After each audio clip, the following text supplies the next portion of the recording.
In other news, Akira Konoe, founder of Medice, announced a joint project with one-time rival company Pineapple.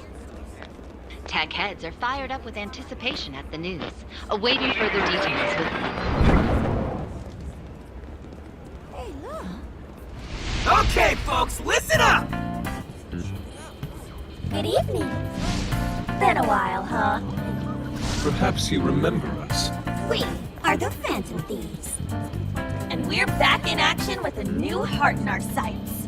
Persona 5 Strikers is such an interesting game to look at. I mean, its mere existence is utterly bonkers. There are so many things that could have went wrong, probably should have went wrong, but didn't. And all those desires he stole. Tonight, we're taking them all back.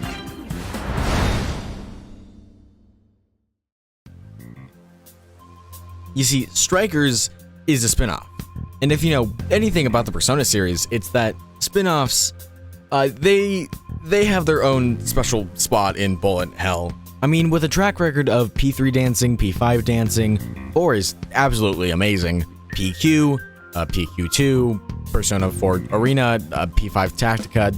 I feel it's safe to say that Atlus has struggled quite a bit when it comes to creating worthwhile spin-offs of their biggest IP. So what the hell is this then? How did an out-of-house development studio and a subsidiary to Atlus itself do what supposedly couldn't be done and create a title that even holds its own against the core title's asterisk? That's a genuine question, by the way. You see, I found Persona 5 at probably the perfect time in my life, where I was able to best adapt its core themes into how I view the world and, moreover, myself. It sounds stupid, but the realization that you could strengthen your relationship with someone simply by spending more time with them, it was, oh my goodness, it was, forgive the pun, it was life-changing. And its themes of self-discovery and taking control of your own life were extremely influential to me. I vibe very heavily with self-introspection, so to have a game that realized those feelings in me at such a young age, that's just a magical experience. But I did have one major problem with Persona 5. The antagonists. They all felt so one-sided. I feel it's very evident in the game itself, but there really was no depth to their character. It was all, I'm a bad person who does bad things, and you need to stop me because you just happened to bump into me at the time. But the more I thought about it, the more I came to realize that the antagonists, they didn't need to be complex characters with deep-cut motives, because they act as representations of everything wrong with the world. They're symbols for what needs to change. But, you know, I still would have liked to see a little bit of where the villains are coming from. Except for you.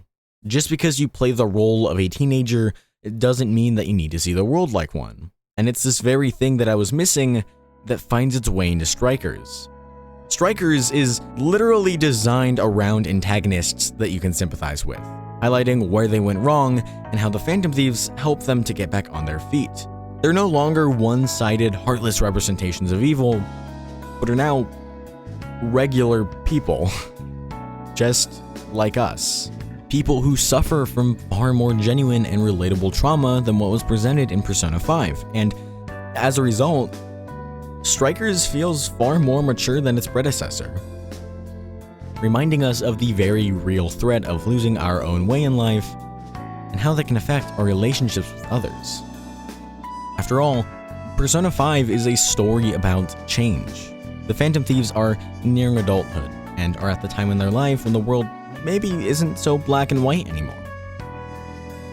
Maybe in a story about change, it's time for the Phantom Thieves to change their perspective.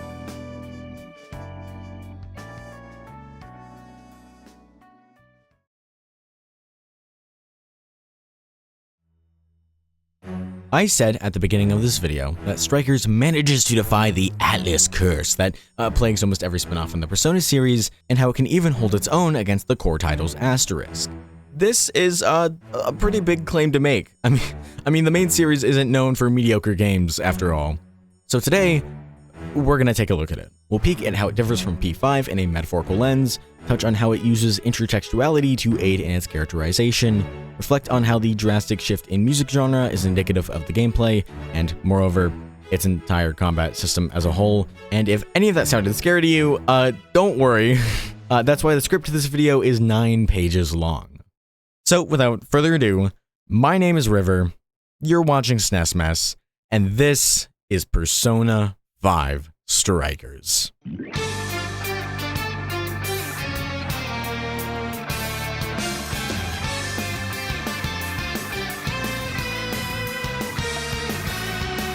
Strikers takes place only a couple of months after Persona 5.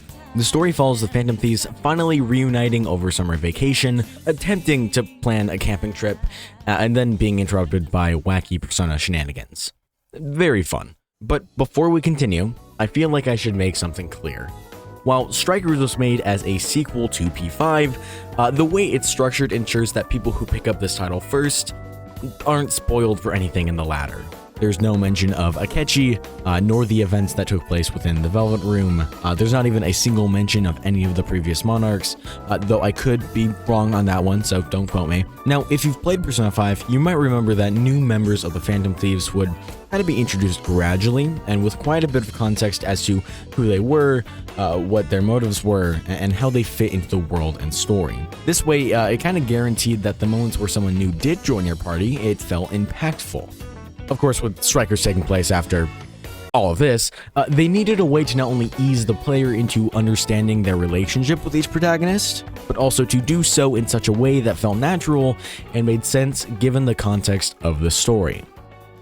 So, how'd they do it?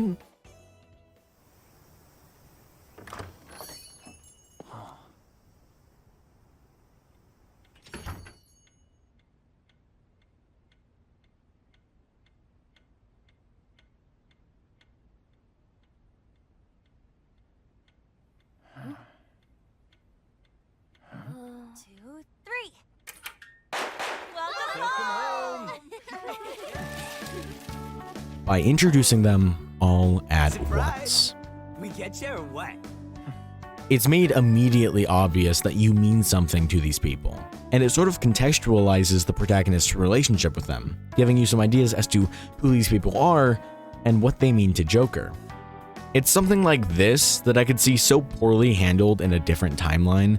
I mean, introducing 6, basically 7 different characters all at once is something that, at least I think, is really noteworthy. This was my first introduction to the Phantom Thieves, or at least the full cast. I never really actually beat Royal when it was on Game Pass. I think I only got like halfway through. I was at the Japan trip, so it's safe to say that I was meeting at least Haru for the first time. But despite that, I still felt like I had known these people for my entire life. And if that doesn't speak to Atlus's brilliant character design, then I don't know what does. I think the introduction of this game is very reflective of how the combat is handled. Similar to how the entire main cast was essentially introduced at once, the game just kind of throws you into combat. I mean, there is a proper tutorial, but I didn't really know how to properly fight until I was basically done with the game. It was only on my second playthrough, and especially on my grind through Merciless, that I was able to really appreciate everything the combat system had to offer. And after spending 100 or so hours on it, I actually much prefer this style of combat to the turn-based found in P5. Whether that speaks to how well those fit within P5's style, I don't know. It just feels so much more natural to press a button and have an attack come out. Now, there is some contention behind the combat, and the best way I can describe it is that the combat is very deliberate. I know there's a stigma around these Musou, or I guess Dynasty Warrior games, but there's actually quite a lot of strategy behind this particular title. It starts out as difficult to manage, but as you play more and more, you'll start picking up on enemy behavior and what kind of animations you're vulnerable in. And a really good way of showing this is actually looking at how the beginning and ending of the game handle combat. In the beginning, there's an overabundance of small enemies that really only take a couple of hits to kill. It might be difficult to keep track of them all, but not doing so is very rarely punishing. However, near the end of the game, there's a lot less enemies to some degree, but each enemy poses much more of a threat. So as the game progresses, there's greater and greater weight put on the player to learn what stimuli to tune out in order to focus on surviving. But the game doesn't really do a great job at teaching you everything you need to know.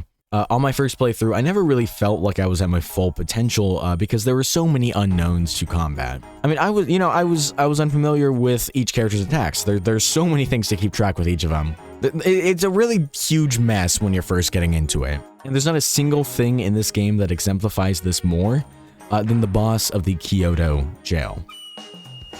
In this dungeon, you fight a cognitive version of yourself in a one-on-one battle. They have every one of your moves, they're essentially perfect at dodging your attacks and deal way more damage than you do. It always felt like no matter what attack I threw out, they'd dodge it and hit me harder, which from a game design perspective, that's a really appropriate way to teach the player to hone in on the enemy and their stealth frames. I mean, the game is literally showing you your own weaknesses and vulnerabilities. It's genius. But on my first playthrough, I just felt like the fight dragged on for too long. The enemy was extremely difficult to hit, and kind of soaked up damage like a freshly squeezed cognitive sponge. It was only on my second time through that I really enjoyed this fight. It felt far more freeing now that I actually knew how to properly read and dodge enemy attacks. One could argue that the combat is not truly Persona, but I think they did a really good job at capturing the general feel of Persona 5's combat. I'm gonna burp, hold on. But one thing that is lacking, at least for the most part, is the incredibly punishing disadvantage state. You see, in P5, combat was entirely centered around gaining an advantage over the opponent. Most battles are either ended in 1 or 2 turns, or you've already lost. Because the advantage state is so incredibly powerful, striking an enemy's weakness opens the door to so many synergies, it's crazy. After striking an enemy's weakness, you can attack again, or you could pass the baton to another party member to not only regain HP, but also power up their next attack. You can then strike another enemy's weakness, pass another turn over to the next guy over, regaining more HP and powering up their next attack even more. And then you can do the same thing once again, regaining even more HP, powering up their next attack even more, and you can make the cost of that attack equal to 0. And by the time you've already done all that, you've probably knocked down every enemy and can now unleash a powerful all-out attack to finish them off. But here's the fun part. The enemy can do that too. Except for the baton pass, once an enemy strikes your weakness, they get an extra turn. They have another opportunity to down another party member, and yes, in certain instances, they can unleash an all-out attack to finish your party in a single turn. Very fitting of Phantom Thieves.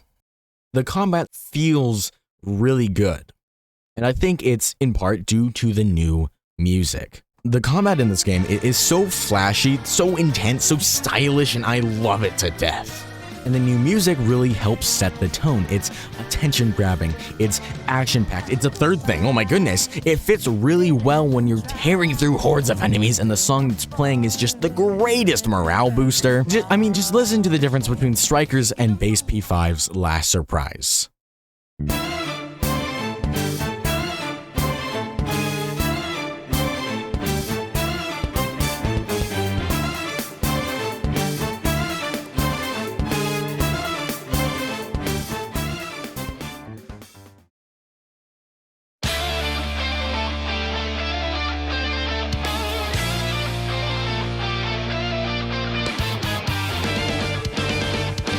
Strikers' combat really incentivizes you to act quickly and make instant decisions. And in my own opinion, that's my preferred way to play video games. Shit just becomes a whole lot more fun if I can risk everything for one cool moment where I feel like the most powerful person in the room. And Strikers has a lot of those moments. At the end of the game, after you defeated the final boss, you can return to the moment before you did and complete a handful of new requests. A couple of these are really difficult boss fights where all their attacks are amped way up, they have way more health, the full rework. And my favorite by far is Kanoe's. As one of the later bosses in the game, you're expecting his requests to be way more difficult than all the other ones were. I mean, I struggled quite a bit against those, so I was genuinely worrying that Kanoe would prove to be the end of me. Or that was until I absolutely tore through him with Ryuji. I cannot overstate how powerful I felt in this moment. Goosebumps all over, a chill down my spine. I felt like the world around me was floating. Perfect dodging each and every missile, never giving him a chance to attack, striking his weakness over and over and over again. There has not been a single moment in any video game that has made me feel as almighty as I did then. And this feeling is nearly synonymous with Striker's ability not only to capture the core essence of Persona, but also managing to deliver a brand new experience that brings its own sense of highs and lows. If playing the game on Merciless mode has taught me anything, it's to respect each and every aspect of Striker's combat system. There might have been things I struggled to grasp with in the beginning, but by the end, I had grown. I had learned, and I was treated with a brand new perspective on what kind of emotions video games can invoke in a player. And if Strikers can do this with just the combat system, what does that mean about the rest of the game?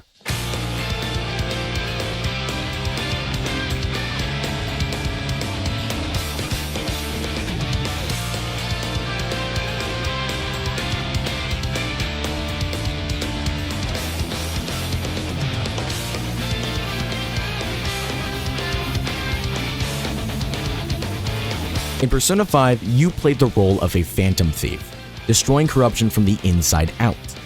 But in Strikers, you are face to face with it. The character's growth in Persona 5 is seen in Strikers through every moment of gameplay. The way that the thieves are able to take on hundreds of enemies at once is a stark difference. They didn't revert back to flawed versions of themselves for the sake of telling a new story. And all of this only works because Strikers isn't quick to forgive. So, some context. In my research for this video, I stumbled across an article written by Stacey Henley for The Gamer titled Persona 5 Strikers is Too Quick to Forgive. It detailed how, in Persona 5, the villains were genuinely terrible people and were treated as such. Nothing but a complete confession would satisfy the thieves, as quite often they'd have some personal beef with them. But in Strikers, the antagonists are simply forgiven and suffer no form of punishment. The motives behind the villains are weak and flawed, there's little to no emotional backing from the story itself, and we are simply supposed to forgive them for what they did because they said that they're sorry. I found myself disagreeing with this quite a bit, as the story makes it very evident why the motives behind the new villains feel so weak. Emma is using them to gather the desires from the masses, and as such, they're victims of circumstance. They aren't inherently evil. They're ordinary people who've strayed from the right path and lost sight of who they once were.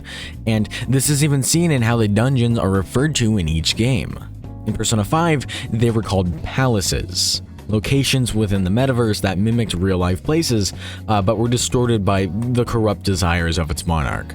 They're outward reflections of how they truly felt, and as you explore deeper and deeper into their cognition, the more and more distorted the world around you becomes. So much so, to the point where the very fabric that once bound you to a sense of realism is pulled out from under you as their mind becomes a confusing mess of tangled logic and contorted desires.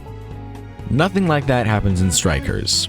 Or at least it's very subdued. There's still a sense of control that the ruler has over their world, but most locations are nearly identical to their real-world counterparts, save for some cosmetic changes. The wills and control over their own cognition in Strikers are weaker than those in Persona 5. They don't have sheer dominion. And nothing speaks more to this than the name of the dungeons themselves. In Persona 5, you had palaces, but in Strikers, they're called jails. They're jails for the antagonists. They're prisoners of their own mind. You literally have to confront their trauma in the form of wardens in order to set them free. Why? Because they're victims of circumstance. A really great way to see this is by looking at Alice Hiragi, the ruler of the first jail in the game. The article actually points to Alice as the prime example of why Strikers is so flawed, but I see her story as quite the opposite. As the name suggests, Alice's jail is heavily inspired off of Alice in Wonderland, which is no accident. Intertextuality, that is the relationship between texts, is excessively common in Persona games.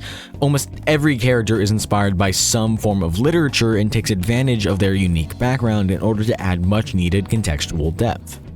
And it just so happens that Alice in Wonderland is the exact piece of literature that I think best contributes to Strikers' central theme.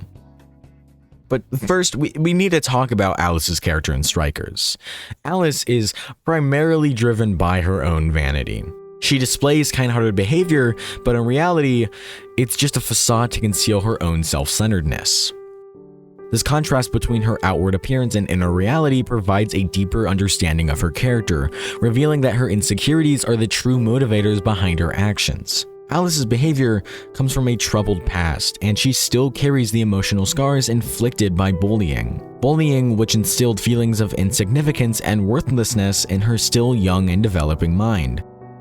This trauma compels her to steal the desires of the masses, as it allows her to bolster her ego and satisfy her relentless need for acceptance. Her actions serve as a coping mechanism in order to address her profound sense of inadequacy.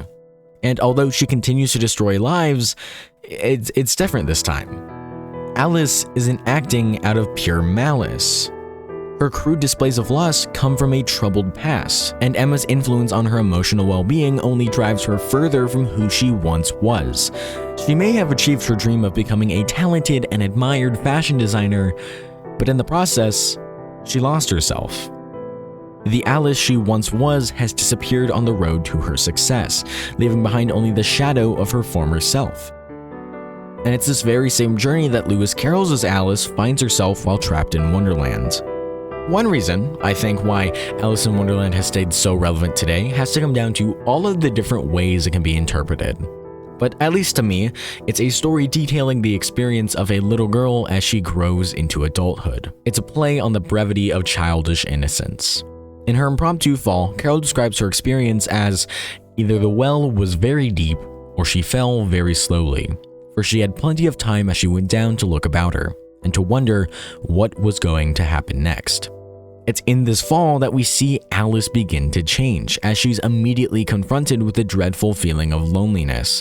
Her curiosity has led her to a world where everything feels a little off. She finds herself as a rational being in a mad world, and in her journey trying to make sense of it, only finds herself closer to the latter.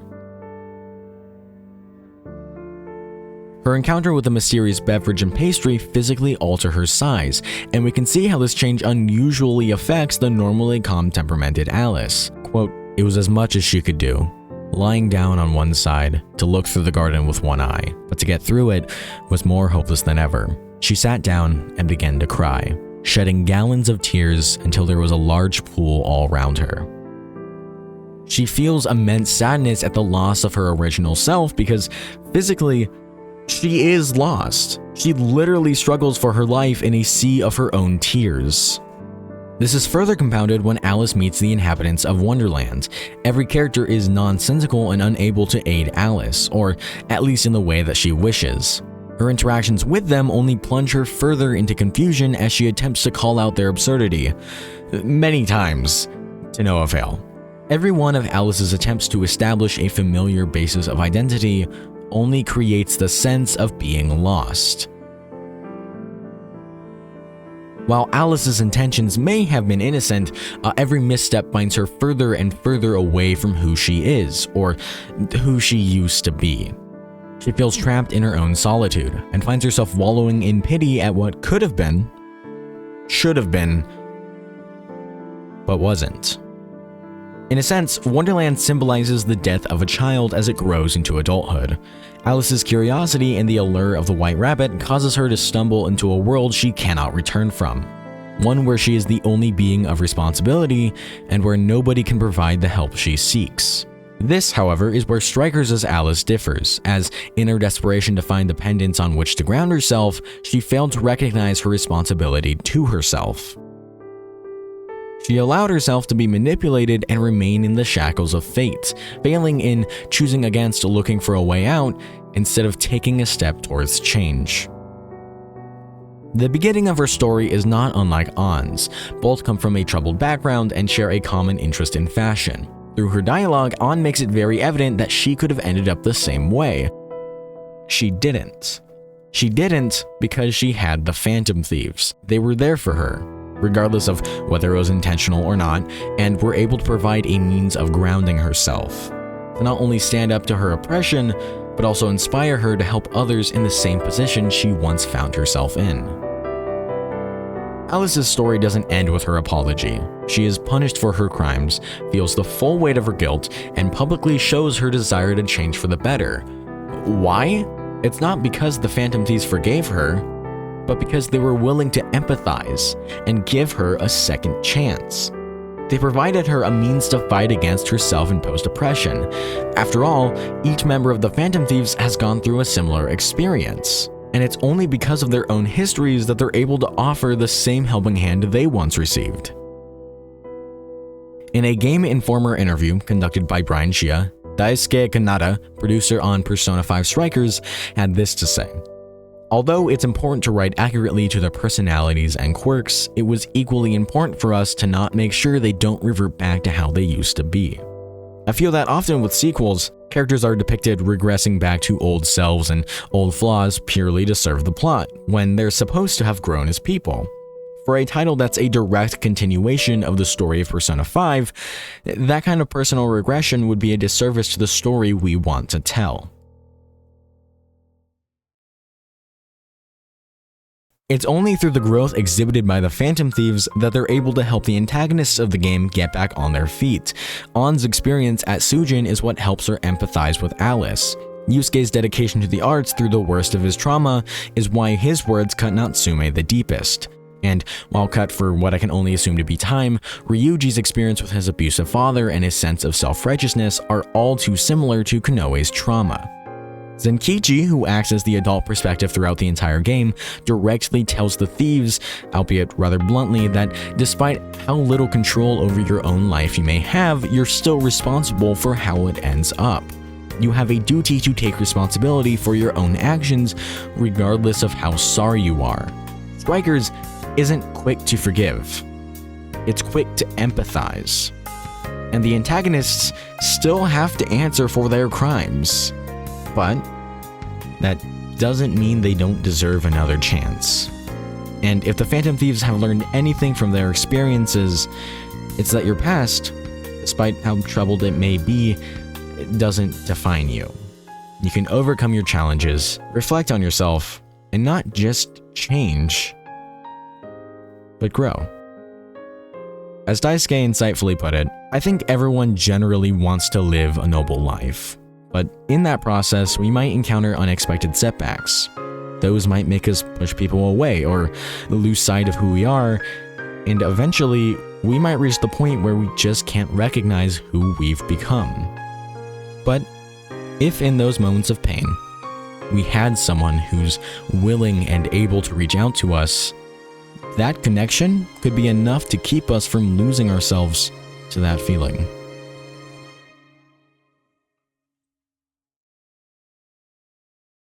If Persona 5 is a story about change, then Persona 5 Strikers is a story about growth. It's a narrative detailing the struggle to maintain your true self in the face of adversity. The core philosophy of Strikers is that growth is a necessary aspect of life. While painful, you can only make meaningful change in the midst of it. Something that I've seen unfold throughout the course of this video's production. This video has been in the works for around 8 months now, and through my experience trying to go about it, I've learned so much about myself, how I set goals, and how I achieve them. I have so many things to say, but for the longest time, I never felt like I had the credentials to do so. It was only through the Phantom Thieves and Strikers as a whole that I learned how important it is to speak up, regardless of your background or identity. My next big video is going to be on the nature of perfectionism, and how my experience making this one, alongside of a couple of other things, helped me in my fight against it. I have a lot to thank this game for, and I hope that you enjoyed me rambling about it as much as I enjoyed finally seeing my vision come to fruition. A like would help, a comment as well, but a subscription would be absolutely appreciated. I'm trying to get to 1,000 by the end of this year, and if we could pull that off, it would be absolutely amazing. My name has been River.